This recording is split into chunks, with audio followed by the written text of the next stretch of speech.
আসসালামু আলাইকুম। সবাই কেমন আছেন? অবশ্যই ভালো আছেন, তাই না? আচ্ছা, তাহলে চলেন আজকে আমাদের ক্লাসে আমরা যাই এবং কাজ শুরু করে দিই। সবাই আমাকে ক্লিয়ারলি শুনতে পাচ্ছেন? ওকে, আমাদের ক্লাস ছিল কি? আমাদের ক্লাস ছিল আমরা ওয়ার্ডের, এমএস ওয়ার্ড, মাইক্রোসফট ওয়ার্ডের 3টা ক্লাস করেছি, রিভিশন ক্লাস, এবং পরীক্ষার প্রস্তুতির জন্য যেসব থিওরিগুলো দরকার সেগুলো আমরা প্রতি মুহূর্তে একটু একটু করে দিতে থাকছি। ওকে, আমাদের প্রত্যেকদিন এভাবেই ক্লাস চলতে থাকবে এবং আপনারা ক্লাসগুলো দেখবেন, পড়াগুলো ভালোভাবে শিখবেন এবং যেটা পারছেন না বা বুঝতে পারছেন না সেটা আমাকে দ্রুত জানান এবং এখানে বলেন, তাহলে কি হবে, সমস্যাগুলো আমি এখানে সমাধান করে দিব। তাহলে চলেন আমরা এখন স্ক্রিনে যাই এবং ওয়ার্ডের কাজ দেখি।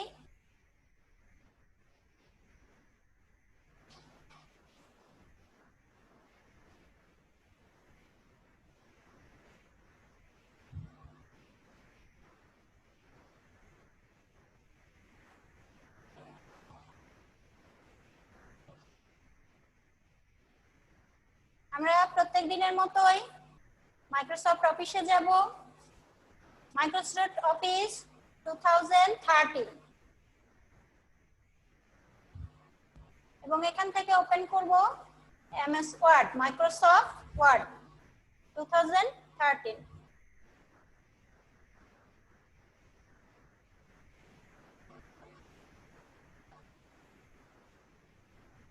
এখান থেকে আমরা কি নিব? Blank document. তাহলে আমরা আমাদের পেজে চলে এসেছি, ডকুমেন্ট পেজ, এবং এখানে আমরা কাজগুলো শুরু করব। আমাদের কি হোম রিবনের মধ্যে হোম ব্যান্ডের কাজগুলো কমপ্লিট, ফাইন্ড, রিপ্লেস এবং গো টুর কাজও আমাদের কমপ্লিট, তাই না? আচ্ছা, তাহলে এখান থেকে আমাদের সব কাজগুলোই শেষ। আমরা তাহলে আরেকটু কাজ দেখি। আমরা আজকে কাজ দেখব ফাইল মেনু। কোথায় দেখব? ফাইল, তাই না? File, band, ribbon band, file. Okay, file থেকে কি কি অপশন আছে দেখেন। New, open, save, save as, print, share, export, close. Close করলে আমাদের পেজটা ক্লোজ হয়ে যাবে। ওকে, এবং নিউ নিলে নতুন পেজ আমরা নিতে পারবো। আমরা আরেকটু দেখি, এখানে ধরে নেন আমরা কোনো কিছু লিখলাম, আমরা প্রোগ্রামে থাকবো কিন্তু এই পেজটা নিব না, তাহলে কি করতে পারি? নতুন আরেকটা পেজ নিতে পারি। ওকে, তাহলে নতুন নেওয়ার আগে পুরাতন পেজটাকে আগে আমরা ক্লোজ করব।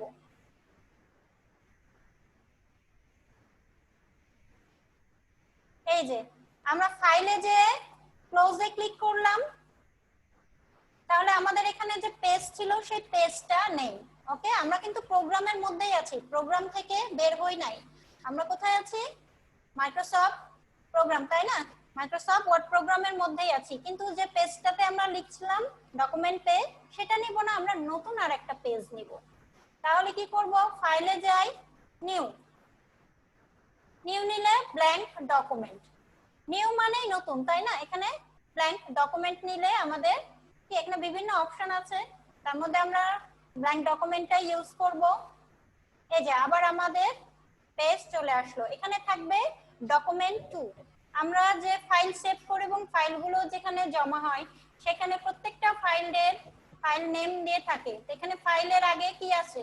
ফাইলের আগে ডক লেখা থাকে, DOC ডট 1 2 3 4, ডকুমেন্ট 1, ডকুমেন্ট 2, এভাবে ফাইলগুলো আমাদের সিরিয়াল সেভ হয়।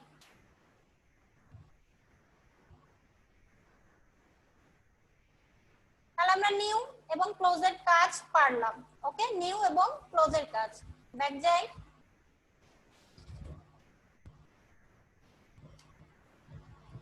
আচ্ছা, এছাড়াও আমরা এখান থেকে আর কোনো অপশন আছে কি যেটা আমরা ব্যবহার করতে পারবো?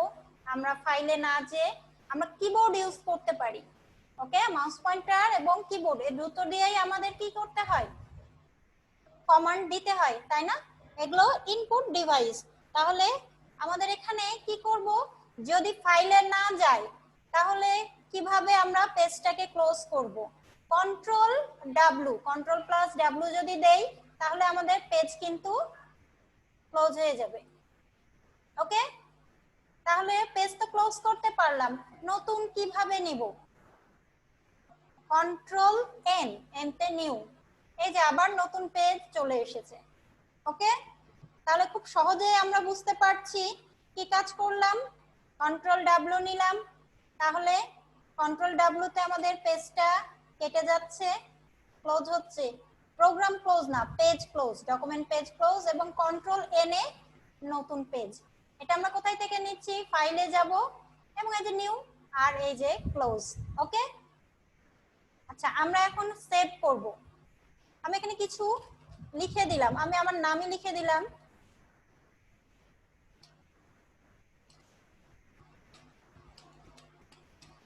তাহলে আমার নামটা এই জন্য লিখে রাখলাম, আমার বুঝতে সুবিধা হবে যে এখানে আমার নাম আছে এবং একটা ফাইল আছে যেটাতে আমার লিখে সুবিধা হবে। আমি একটা ফাইল সেভ করব, তাহলে কি করব? ফাঁকা পেজও সেভ করা যায়, কিন্তু ফাঁকা পেজ সেভ করলে বুঝতে পারবো না যে আসলে এটা আমার কোন পেজ, নতুন পেজ নিয়েছি না আগের পেজটাই নিয়েছি। তাহলে চলে আসি এবার ফাইল, সেভ।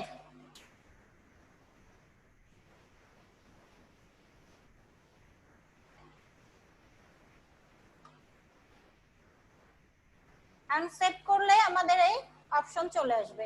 আমরা কোথায় সেভ করছি? ডকুমেন্টে, তাই না? তাহলে ডকুমেন্টে ক্লিক করব। এই দেখেন এখন রাজিয়া সুলতানা নাম দিয়ে চলে আসছে। আমি ইচ্ছে করলে এটা রাখতে পারি কিংবা অন্য নামেও সেভ করতে পারি। আমি রাজিয়া সুলতানা রেখে সেভ করে দিলাম, আমার ফাইল সেভ হয়ে গেল। এখন আমি পেজটাকে ক্লোজ করে দিচ্ছি, আবার ফাইলে যে ওপেন করব, এই যে রাজিয়া সুলতানা। ওকে,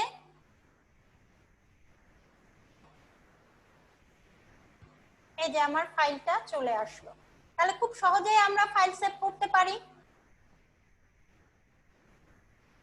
আমি ফাইলটাকে আবারও ক্লোজ করলাম, ফাইলে গেলাম, ওপেন করলেই চলে আসবে।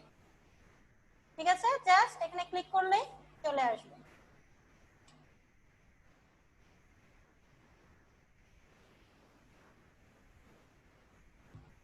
যদি না নিতে চাই তাহলে কি করতে পারি?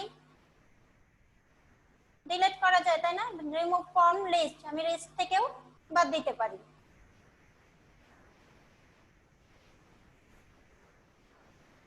ক্লিয়ার?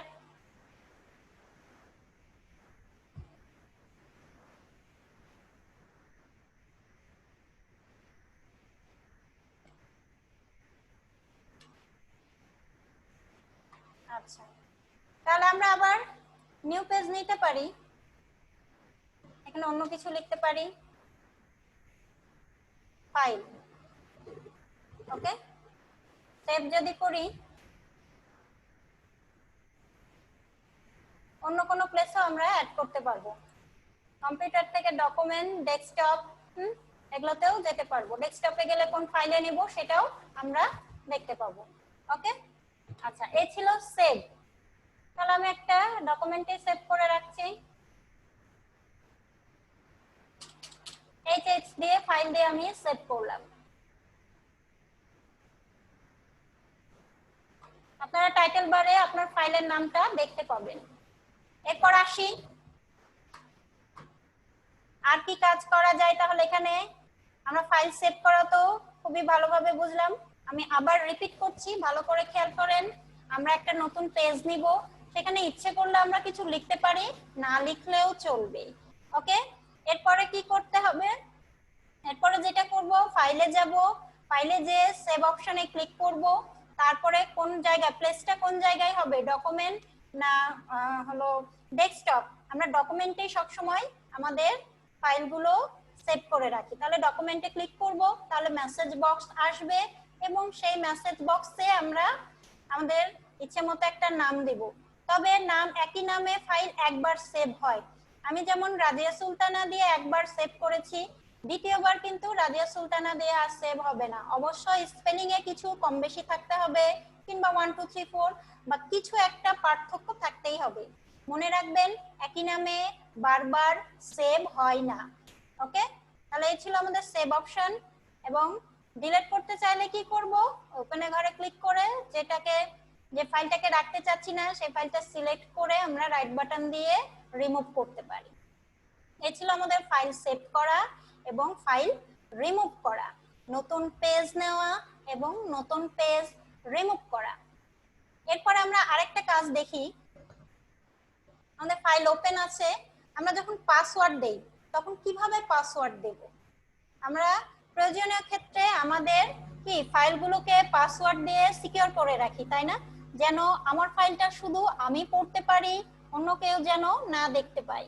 তাহলে পাসওয়ার্ড সংক্রান্ত বিষয় আমরা সবাই জানি। তাহলে এমএস ওয়ার্ডে এই ডকুমেন্ট পেজে আপনার ফাইলে কিভাবে পাসওয়ার্ড দেব সেটা আগে দেখি। তাহলে যেই ফাইলে আমার তো একাধিক ফাইল থাকতে পারে, সব ফাইলে কি পাসওয়ার্ড দেব? তা তো নয়। আমার যেটা বেশি গুরুত্বপূর্ণ এবং সবার কাছ থেকে হাইড করতে চাই সেই ফাইলটিকে পাসওয়ার্ড দেব। তাহলে সেই ফাইলটাকে প্রথমে এভাবে ওপেন রাখবো। আমার এইচএইচ ফাইলটি ওপেন আছে, এরপর ফাইলে যাব, সেভ অ্যাজে যাব।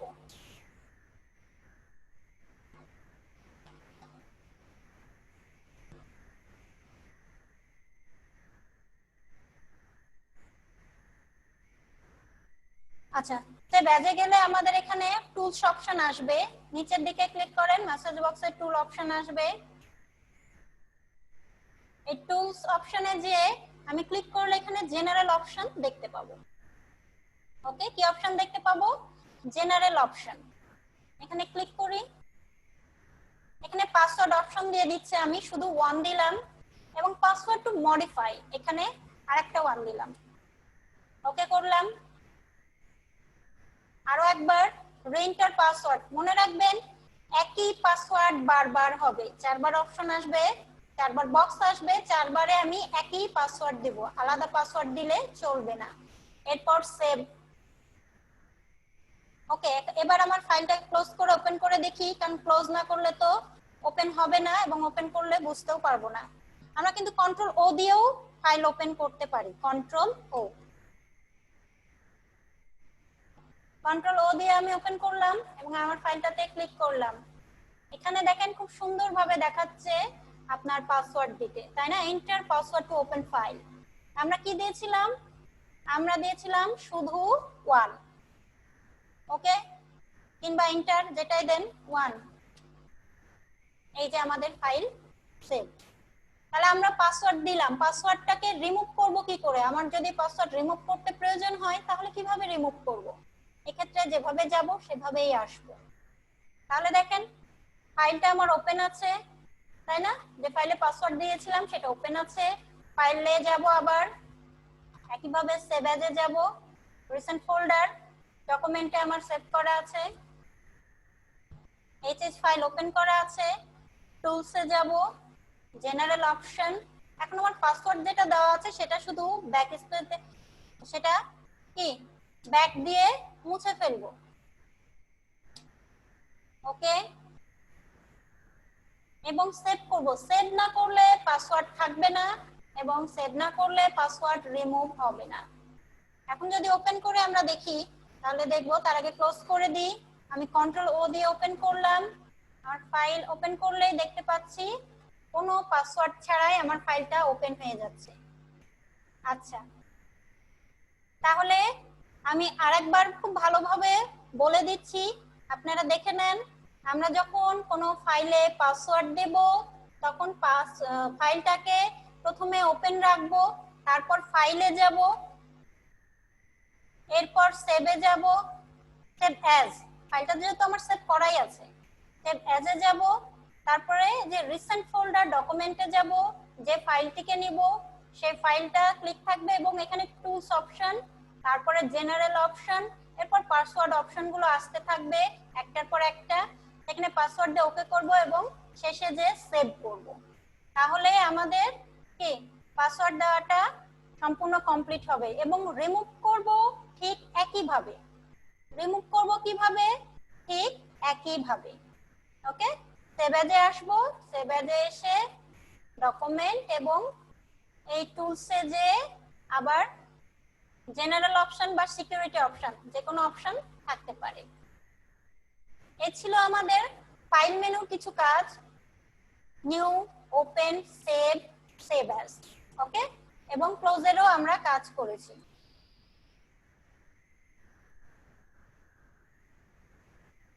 প্রিন্টের কাজ এখানে খুবই সহজ। যদি কোনো কিছু লেখা থাকে তাহলে আপনার এই পেজে দেখাবে।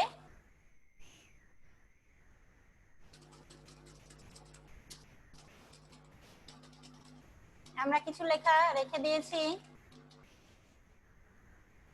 এবার ফন্ট সাইজটাকে একটু বড় করে দিই, তাহলে আপনাদের সুবিধা হবে।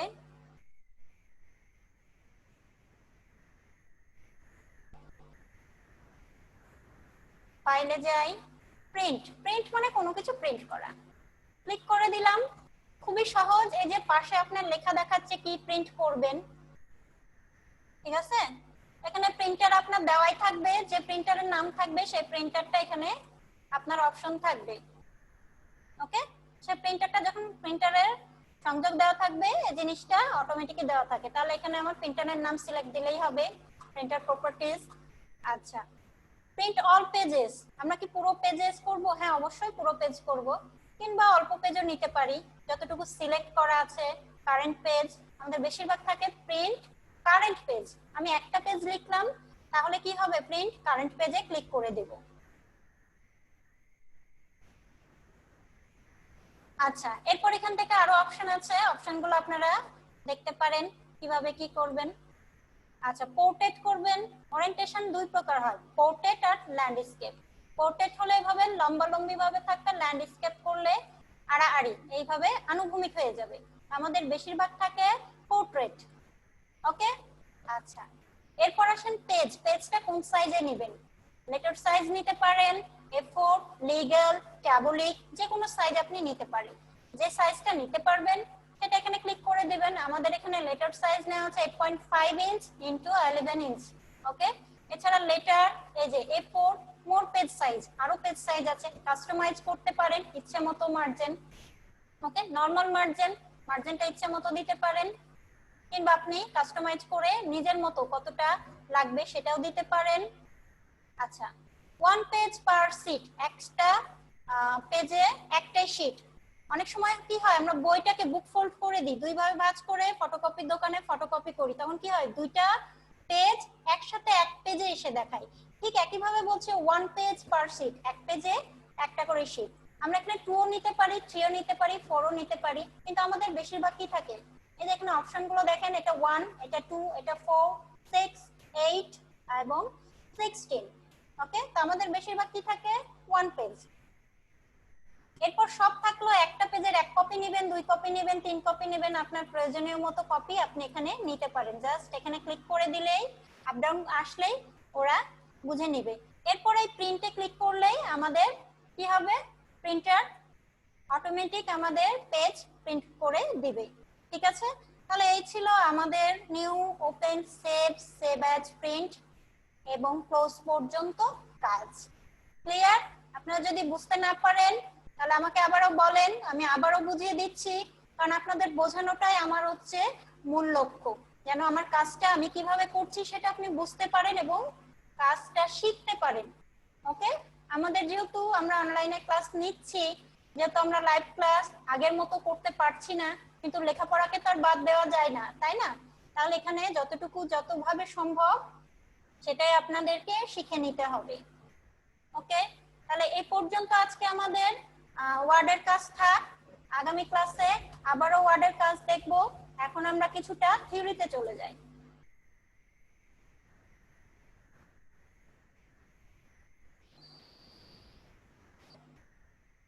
আচ্ছা, চলে আসি আমরা আমাদের থিওরিতে। আমাদের গতদিন কতদূর শেখানো হয়েছিল?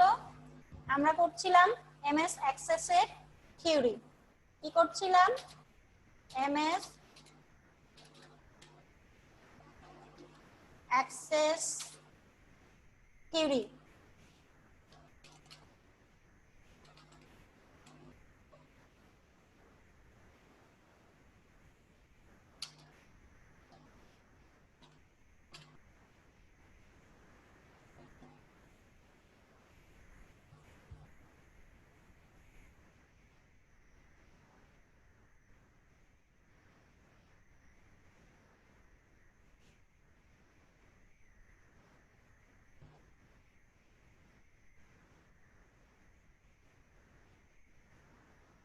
ওকে, চলে আসি।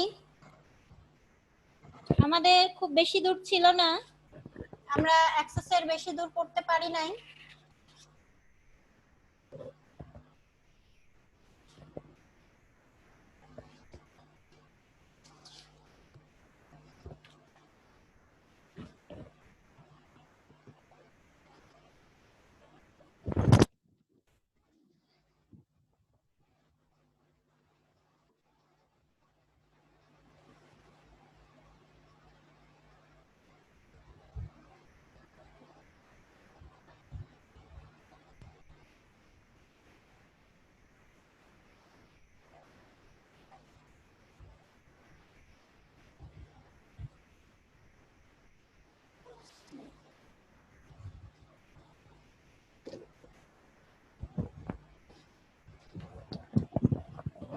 হ্যালো। হ্যাঁ, গত ক্লাসে যেহেতু আমাদের নেটওয়ার্ক একটু প্রবলেম ছিল, আমরা এই ডাটা টাইপ গুলো কমপ্লিট করতে পারি নাই, তাই না? কারেন্সি এস নো পর্যন্ত হয়েছিল, ওলে অবজেক্টে এসে থেমে গেছিলাম। তাহলে এখন আসি ওলে অবজেক্ট। ওলে অবজেক্টটা আসলে কি, ওলে অবজেক্টটা কিভাবে লিখছে, তাই না?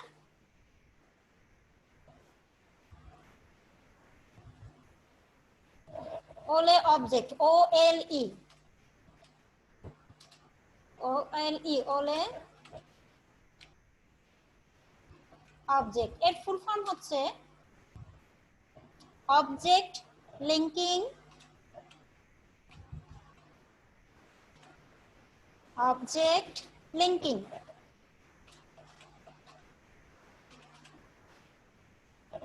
Linking and embedding.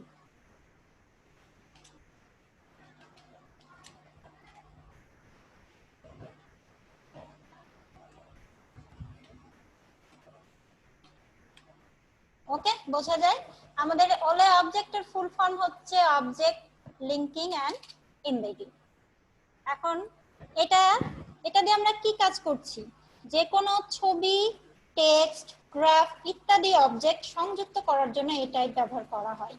যে কোনো ছবি, আমরা যখন ছবি অ্যাড করছি তখন ওলে অবজেক্ট ব্যবহার করছি। টেক্সট ব্যবহার এখানে টেক্সট লেখার জন্য গ্রাফ কিংবা অবজেক্ট সংযুক্ত করার জন্য এই ডাটা টাইপটা ব্যবহার করা হয়। এরপরে আসি, এরপরে যেটা 9 নাম্বার আমাদের ডাটা টাইপ, সেটা হচ্ছে হাইপারলিংক। কি নাম? হাইপারলিংক। কোনো ফাইল কিংবা আমরা কোনো ফাইল কিংবা ইন্টারনেটের কোনো অ্যাড্রেসের সাথে সংযুক্ত করার জন্য এই ডাটা টাইপ ব্যবহৃত হয়।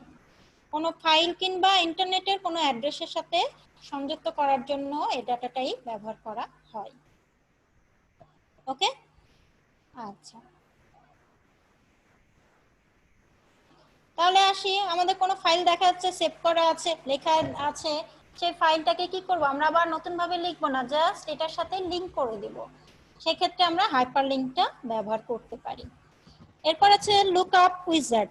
লুকআপ উইজার্ড, লুকআপ উইজার্ডটা কি? লুকআপ উইজার্ড হচ্ছে আমাদের কোনো ফিল্ডে ডাটা এন্ট্রি না করে তাতে প্রয়োজনীয় সংযোজন করা। আমরা যেমন ফিল্ডে কি করছি, নেম, আইডি, অ্যাড্রেস এইভাবে বিভিন্ন লিখতে থাকছি, তাই না? এটা না লিখে কি করছে, তাতে প্রয়োজনীয় সংযোজন করার জন্য এই ডাটা টাইপ ব্যবহার করা হচ্ছে। তাহলে এই ছিল আমাদের 10 ধরনের কি ডাটা টাইপ। এছাড়াও আরো আছে অ্যাটাচমেন্ট। অ্যাটাচমেন্ট দিয়ে আপনারা আমাদের ফর্মের জন্য কি করছি, ছবি অ্যাড করছি, তখন এই অ্যাটাচমেন্ট দিয়েও করা যায়। ওকে, তাহলে এই ছিল ডাটা টাইপ, ফিল্ড এবং বিভিন্ন ধরনের জিনিসগুলো অ্যাক্সেস কি, এগুলো আমরা জানলাম। এখন জানি ফিল্ড প্রপার্টিজ কি বা কাকে বলে, বা ফিল্ড প্রপার্টিজ বলতে কি বোঝায়, তাই না? ফিল্ড প্রপার্টিজ, আমরা ফিল্ড প্রপার্টিজ দেখেছি, অবশ্যই দেখেছি, এবং ফিল্ড প্রপার্টিজ এর কাজও করেছি। আমরা একটু এক্সেসে যাই, তাহলে দেখতে পাবো যে ফিল্ড প্রপার্টিজটা কিভাবে কি হচ্ছে।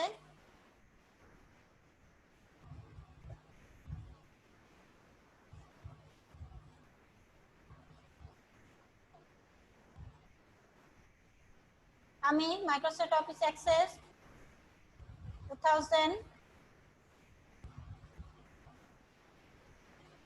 3 ওপেন করলাম, ব্ল্যাঙ্ক ডাটাবেস, ডিফল্ট ক্রিয়েট করে দিলাম। এই যে আমরা এখানে টেবিল ডিজাইন করি, তাই না? এই টেবিল ডিজাইন করলে আমরা এখানেই দেখতে পাচ্ছি, আমি এখানে আইডি নিলাম, আইডি বরাবর কি করব, এই যে এখানে ফিল্ড প্রপার্টিজ অপশনটা দেখা আছে, এটা ব্ল্যাঙ্ক হয়ে আছে। যখনই আমরা ফিল্ড দিব তার বৈশিষ্ট্য অনুযায়ী এই যে ফিল্ড প্রপার্টিজ চলে আসবে। এখানে আমি নাম্বার কিংবা অটো নাম্বার দিতে পারি, নেম নিতে পারি। ওকে, নেমে টেক্সট নিলাম। এই যে ব্ল্যাঙ্ক অবস্থায় আছে, যখনই কোনো ফিল্ড নেম দিচ্ছি তখনই এই ফিল্ড প্রপার্টিজ চলে আসছে। এই ফিল্ড প্রপার্টিজ কাজের বিভিন্ন ধরনের কাজ আছে, যেগুলো আমরা আগে ক্লাসে অলরেডি দেখে নিয়েছি। যারা দেখেন নাই ইউটিউব ক্লাসটা আবার দেখে নেবেন, আমাদের লিংক অবশ্যই দেওয়া আছে। ওকে, তাহলে আসি এই কাজটার কি, এই ফিল্ড প্রপার্টিজের সংজ্ঞাটা কি। পরীক্ষাতে 1 মার্কের অ্যানসারের জন্য আমাদের যে প্রশ্নটা লাগবে সেটা হচ্ছে, ফিল্ড প্রপার্টিজ হচ্ছে ফিল্ডের বৈশিষ্ট্য পরিজ্ঞাপক কিছু শর্ত। ফিল্ডের বৈশিষ্ট্য পরিজ্ঞাপক কিছু শর্ত। ওকে,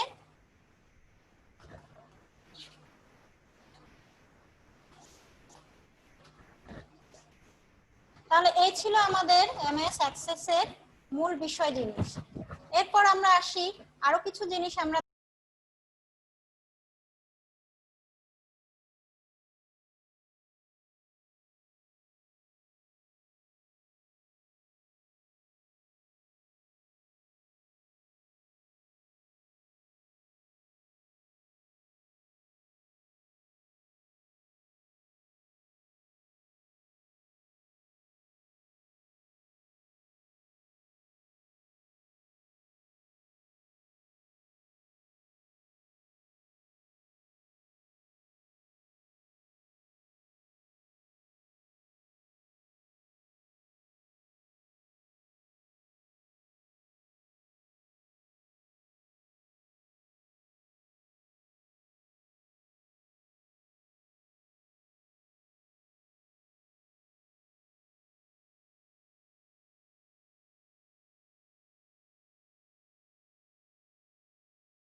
এবার শোনা যাচ্ছে?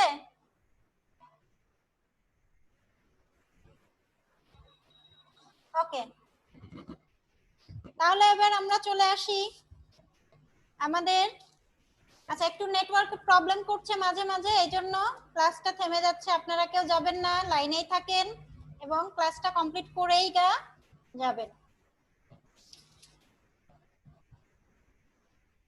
তাহলে আমরা কি কি শিখলাম?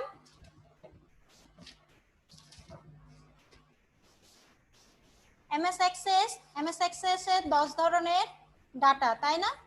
আচ্ছা, এরপরে আসি আমাদের এই যে অবজেক্ট আছে, আমরা 7টা অবজেক্ট নিয়ে কাজ করব। কি কি বলেছিলাম? ডাটাবেজের উপাদানগুলো হচ্ছে 30 object, table, query, form, report, page, macro এবং মডিউল, তাই না? ম্যাক্রো এবং মডিউল আমরা খুব সংক্ষেপে একটু করে জেনে নেই। এই যে table, query, form, report, page, macro, module. Table কি? টেবিল হচ্ছে ডাটাবেজের মৌলিক উপাদান, তাই না? যা রো এবং কলামের সমন্বয়ে গঠিত। আমরা এটা আগের ক্লাসেই জেনেছি, কিন্তু কোয়েরি সম্বন্ধে জানি না। কোয়েরির কাজ কি, কোয়েরি কি, খুব সংক্ষিপ্তভাবে আমরা এই 7টার সংজ্ঞাটা একটু জেনে নিই। কোয়েরি হচ্ছে কোনো ডাটা টেবিলে সংগৃহীত অসংখ্য ডাটা থেকে প্রয়োজনীয় যে কোনো ডাটাকে সহজে প্রদর্শন করার ব্যবস্থাই হচ্ছে কোয়েরি। হ্যাঁ, আমি সংজ্ঞাটা আরেকবার বলি, খুব ভালোভাবে শোনেন। বিপুল পরিমাণ তথ্য সম্বলিত ডাটাবেস থেকে প্রয়োজনীয় যে কোনো তথ্য কিংবা রেকর্ড সমূহ খুব সহজ এবং অত্যন্ত দ্রুত খুঁজে বের করার কার্যকর পদ্ধতিকেই বলা হচ্ছে কোয়েরি। অর্থাৎ একাধিক তথ্য থেকে আমাদের প্রয়োজনীয় তথ্য যেটা দরকার সেটা খুব সহজে বের করার পদ্ধতি হচ্ছে কোয়েরি। কোয়েরি আবার 5 প্রকার। কত প্রকার? 5 প্রকার। কি কি নামটা একটু জেনে নিই। Select query, parameter query, cross tab query, action query, SQL query. আমরা 5 ধরনের কোয়েরি কিন্তু অলরেডি করেছি। আপনারা ক্লাসগুলো দেখলেই দেখতে পাবেন আমরা সব রকমের কোয়েরি করেছি। তাহলে আমরা কোয়েরির খুব সংক্ষিপ্ত সংজ্ঞা এবং কি জানলাম, কোয়েরির প্রকারভেদ। এরপর আসি ফর্ম। ফর্মটা কি, তাই না? এই যে ফর্ম, ফর্মটা কি হচ্ছে সেটা দেখেন। ফর্ম হচ্ছে ডাটাবেজে প্রক্রিয়াকৃত বা চূড়ান্তভাবে মনোনীত ডাটা প্রদর্শন ব্যবস্থা নিয়ন্ত্রণ করার মাধ্যমকেই ফর্ম বলে। ডাটাবেজে প্রক্রিয়াকৃত বা চূড়ান্তভাবে মনোনীত ডাটা প্রদর্শন ব্যবস্থা নিয়ন্ত্রণ করার মাধ্যমকেই ফর্ম বলা হয়। সাধারণত কি হয়, ফর্মের মাধ্যমে ডাটাকে উপস্থাপন করা হয়, সাজিয়ে গুছিয়ে সুন্দরভাবে প্রদর্শন করা হয়। এরপর কি আসছে? এরপর আসছে রিপোর্ট। রিপোর্ট কি? ডাটা টেবিলে বিভিন্ন ডাটা বিভিন্নভাবে সাজানো থাকে, তাই না? আচ্ছা, তাহলে ডাটা টেবিলে ডাটা বিভিন্নভাবে সাজানো থাকে। ডাটাবেস থেকে প্রয়োজনীয় ডাটা সমূহ প্রতিবেদন আকারে প্রদর্শনের ব্যবস্থাকে বলা হয় রিপোর্ট। ডাটাবেস থেকে প্রয়োজনীয় ডাটা সমূহ প্রতিবেদন আকারে প্রদর্শনের ব্যবস্থাকে বলা হয় রিপোর্ট।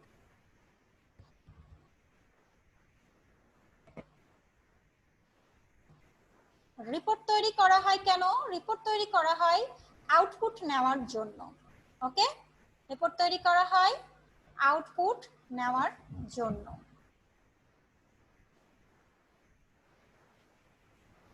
এরপর আসি পেজ কি। তাহলে আমরা টেবিল কি, কোয়েরি কি, রিপোর্ট কি, ফর্ম কি, এবার জানি পেজ কি। পেজ ইন্টারনেট বা ইন্ট্রানেট মাইক্রোসফট অ্যাক্সেসে বা এসকিউএল সার্ভারে। এসকিউএল অর্থ হচ্ছে স্ট্রাকচার্ড কোয়েরি ল্যাঙ্গুয়েজ।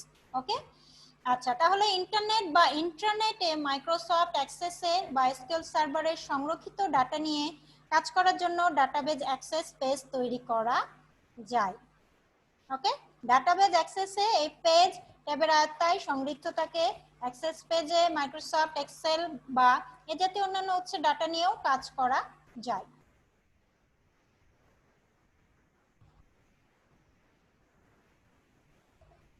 এরপর চলে আসি, তাহলে পেজকে আমরা বুঝতে পারলাম। এরপর চলে আসি ম্যাক্রো কি বা ম্যাক্রো কাকে বলে। আমরা ম্যাক্রো কাজও করে দেখেছি। ম্যাক্রো হচ্ছে একটা ছোট ছোট প্রোগ্রাম। ওকে, ছোট ছোট প্রোগ্রাম। এই ট্যাবে ক্লিক করলে বর্তমান ডাটাবেজের সকল ম্যাক্রো প্রোগ্রামগুলো তালিকা আকারে দেখা যায়। এখান থেকে কোনো ম্যাক্রো সংশোধন বা নতুন ম্যাক্রো তৈরি করা যায়। ওকে, তার মানে ম্যাক্রোটা কি হয়, ছোট ছোট প্রোগ্রাম। যেমন আমরা ছোট প্রোগ্রাম তৈরি করে ম্যাক্রো থেকে কুইট করলাম, যে প্রোগ্রাম থেকে বের হয়ে গেলাম। ম্যাক্রো থেকে আমরা কি করেছিলাম, টেবিল হাইড করেছিলাম, তাই না? এসব কাজগুলো আমরা অলরেডি করে দেখেছি। এখন আসি মডিউল কি বা মডিউল কাকে বলে। প্রোগ্রামের এক একটা বা একাধিক প্রসিডিউরকে এক একটি মডিউল বলে। প্রোগ্রামের এক বা একাধিক প্রসিডিউরকে, আবারও বলছি, প্রোগ্রামের এক বা একাধিক প্রসিডিউরকেই মডিউল বলা হয়, এক একটি মডিউল বলা হয়।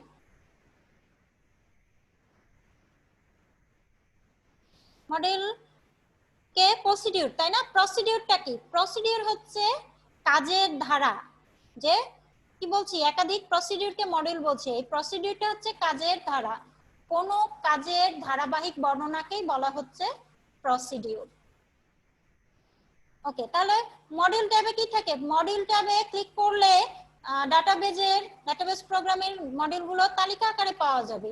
এখান থেকে প্রয়োজনীয় কোড লেখা যায় বা সংশোধনও করা যায়।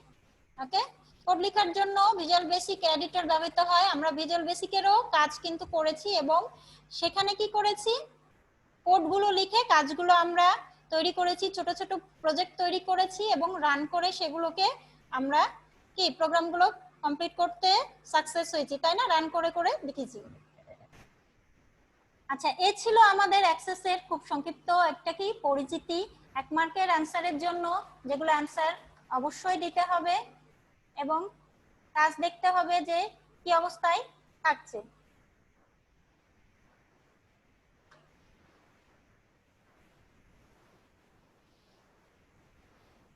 এরপর চলে আসি আমাদের, যদি দু একটা প্রশ্ন আরেকটু বলে দিই।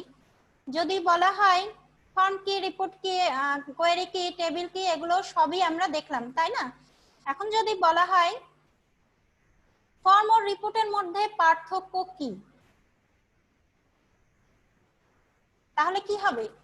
আমরা একটা পার্থক্য বলতে পারি, যেমন ফর্মে ডাটা এন্ট্রি করা যায়। ফর্মে কি করা যায়? ডাটা এন্ট্রি করা যায়। পক্ষান্তরে রিপোর্টে কিন্তু ডাটা এন্ট্রি করা যায় না। ফরম্যাটেড রিপোর্ট কি? ফরম্যাটেড রিপোর্ট কি? রিপোর্টকে প্রয়োজন মতো সাজিয়ে গুছিয়ে উপস্থাপন করাকেই ফরম্যাটেড রিপোর্ট বলা হচ্ছে। রিপোর্টকে সাজিয়ে গুছিয়ে উপস্থাপন করাকেই বলা হচ্ছে ফরম্যাটেড রিপোর্ট, তাই না? আচ্ছা, এমএস এক্সেস এর ক্ষেত্রে তাহলে কোয়েরি কত প্রকার? এমএস এক্সেস এর ক্ষেত্রে কোয়েরি হচ্ছে মোট 5 প্রকার। তাহলে এ ছিল আমাদের এমএস এক্সেস। এমএস এক্সেস কি, কাকে বলে, এমএস এক্সেস এর অবজেক্ট গুলো কত প্রকার, কি কি, আমরা এগুলো সবকিছুই জানতে পারলাম। এবার আরেকটু জিনিস দেখি, আরেকটা থিওরি আমরা একটু পড়ে দেখি থিওরি গুলো কি কি। এ পর্যন্ত সবাই বুঝতে পেরেছেন, খুবই সহজ ভাষায় বলা হয়েছে এবং খুব সংক্ষিপ্ত আকারে আমরা আনসার গুলো দেওয়ার চেষ্টা করেছি। আপনারা বারবার শুনবেন, বারবার দেখবেন, তাহলেই বুঝতে পারবেন।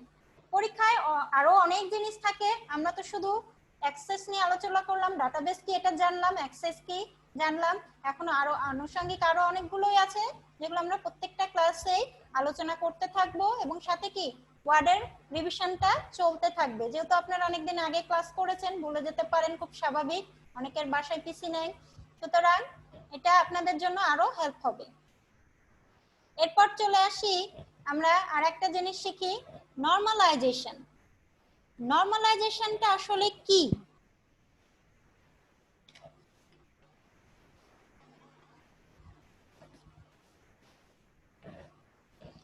নরমালাইজেশন এমন একটি প্রক্রিয়া যার মাধ্যমে গ্রহণকৃত ডাটা হতে পরস্পর সম্পর্কযুক্ত ও সঠিক তথ্য উপস্থাপন করা যায়।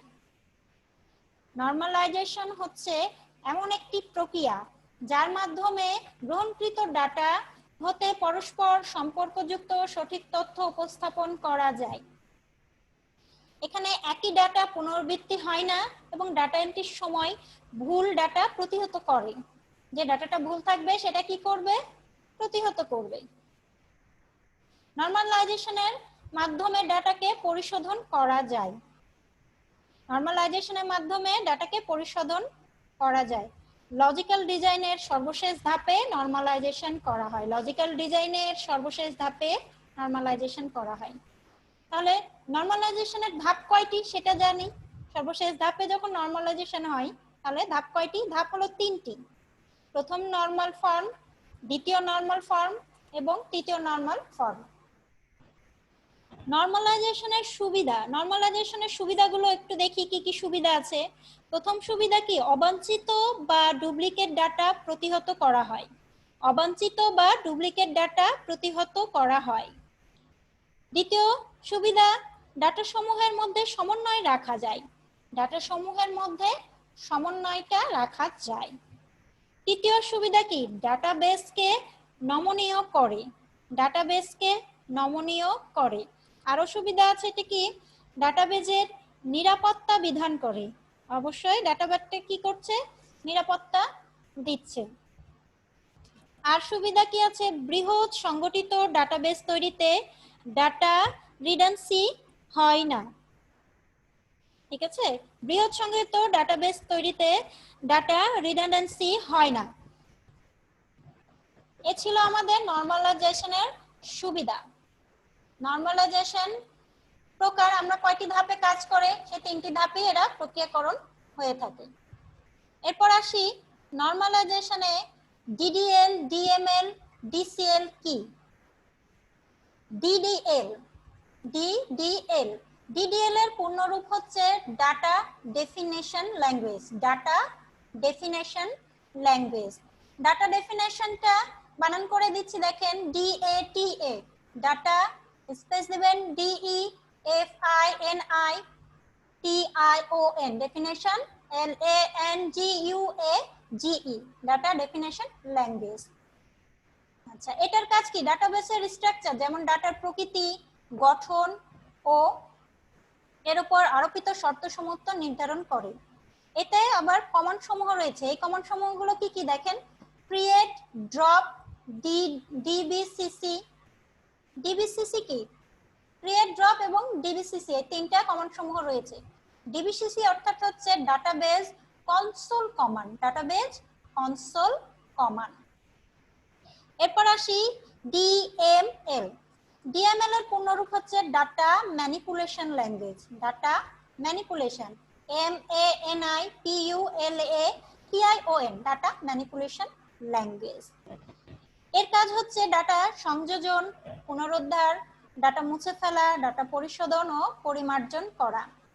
এতে যে সকল কমান্ড রয়েছে তা হলো ইনসার্ট, আপডেট, ডিলিট, রিট্রাইভ।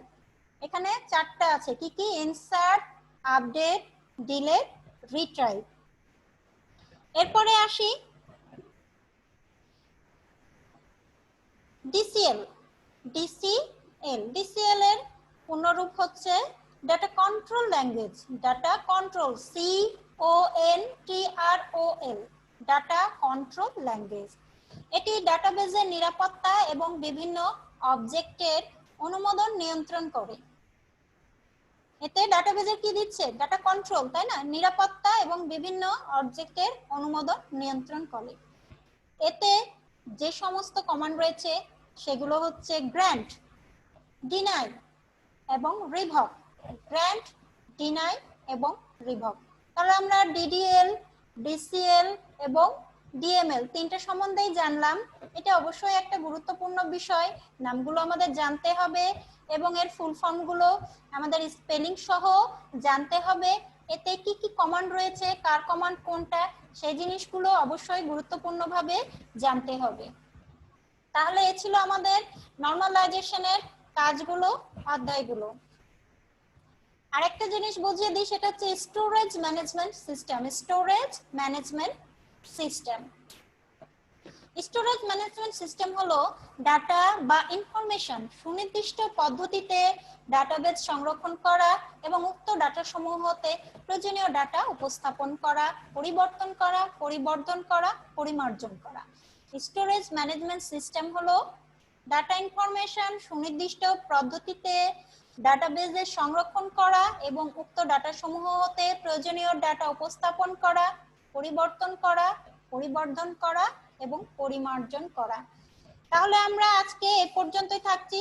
অনেকগুলোই থিওরি পড়া হলো এবং ওয়ার্ডেরও বিশেষ কিছু কাজ করা হলো। তাহলে প্রতিনিয়ত আপনারা কি করবেন? থিওরিগুলো দেখবেন ইউটিউবে এবং কথাগুলো শুনবেন, পড়ার চেষ্টা করবেন। পারতপক্ষে আপনারা কোনো সাহায্যের জন্য বই নিতে পারেন, যেহেতু আমরা কোনো নোটস আপনাদেরকে এখনো দিতে পারছি না। ওকে, আমরা খুব দ্রুতই পিডিএফ ফাইল করে দিব, সেখান থেকে আপনারা কিছু হ্যান্ড নোট পাবেন। জানার জন্য অবশ্যই বইয়ের কোনো বিকল্প নাই, আর আমার হেল্প তো থাকছেই। তাহলে আজকে এই পর্যন্তই শেষ করছি ক্লাস। আর ক্লাসগুলো বারবার দেখার জন্য আপনারা আমাদের ইউটিউব চ্যানেল কি দেখবেন। ইউটিউব চ্যানেলের লিংক আমি আবারও বলে দিচ্ছি। 3 লিখবেন স্পেস দিয়ে SONS, Trisons job, JOB job space দিয়ে AID, Trisons জব এড। অবশ্যই ভিডিওগুলো দেখবেন, লাইক দিবেন, শেয়ার করবেন। ওকে, তাহলে আজকে এখানেই শেষ করছি। আপনাদের কোনো সমস্যা থাকলে অবশ্যই জানান। প্রত্যেকদিন ক্লাস করেন এবং ক্লাসগুলো দেখেন, কাজগুলো শিখে নেন। আর যেহেতু আমরা কি একটা নেটওয়ার্ক প্রবলেমের মধ্যে পড়তে পারছি, যার কারণে কারেন্ট চলে যাওয়া কিংবা নেটওয়ার্ক সমস্যার জন্য ক্লাসগুলো মাঝে মধ্যে একটু সমস্যা হবে। তবে কেউ হলো লাইনে থাকবেন, বের হবেন না, ক্লাসগুলো পুরো করবেন। আজকে এখানেই শেষ করছি। সবাই ভালো থাকেন। কারো কোনো সমস্যা হলে অবশ্যই জানাবেন, আবারও বলছি। ওকে, আল্লাহ হাফেজ, আসসালামু আলাইকুম।